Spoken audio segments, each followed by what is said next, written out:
বাংলাদেশের সরকারকে বলতে চাই, ফিলিস্তিনকে রক্ষা করার জন্য গাজার মা বোন এবং শিশুদেরকে নারকীয় হত্যাকাণ্ডের হাত থেকে মুক্ত করার জন্য বাংলাদেশ থেকে মুজাহিদ সংগ্রহ করার ডাক দিন।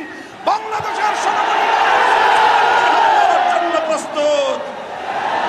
সেই সঙ্গে আমরা বলতে চাই, আমি বাংলাদেশ সরকারের কাছে স্পষ্ট দাবি জানাতে চাই, ইসরায়েলের বিরুদ্ধে ফিলিস্তিনের পক্ষে প্রতিটি পদক্ষেপে বাংলাদেশ সরকারকে অগ্রণী ভূমিকা পালন করতে হবে। এদিকে ফিলিস্তিনের ইস্যুর পাশাপাশি লক্ষ্য করছি আমরা সাম্প্রতিক বেশ কিছুদিন ধরে পবিত্র রমজান মাসে ভারতে উগ্রতা সৃষ্টি করে আবার মুসলমানদের রক্ত নিয়ে হোলি খেলবার পায়ে তারা চলছে। প্রায় ৩০০ বছরের ঐতিহ্যকে মুছে ফেলে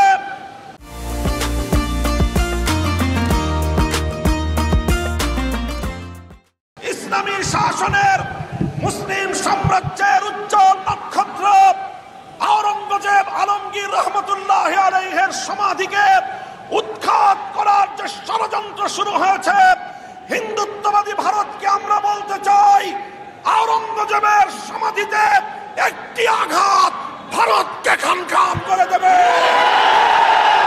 আওরঙ্গজেবের সমাধিতে যদি কোনো আঘাত করা হয়, সেটাকে আমরা গজওয়ে হিন্দের প্রতিধ্বনি হিসেবে বিবেচনা করব। সংগ্রামী সাথী ও বন্ধুগণ, আমি বাংলাদেশ সরকারকে বলবো, আমি আমার সরকারকে স্পষ্ট বার্তা দিতে চাই, শুধুমাত্র নীরব দর্শকের ভূমিকা বাংলাদেশের মানুষ এদেশের সরকারের কাছ থেকে প্রত্যাশা করে না।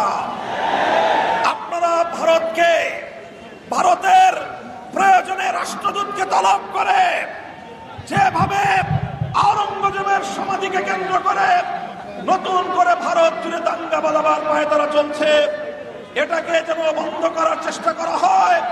ভারত সরকার যেন কার্যকরী পদক্ষেপ নেয়।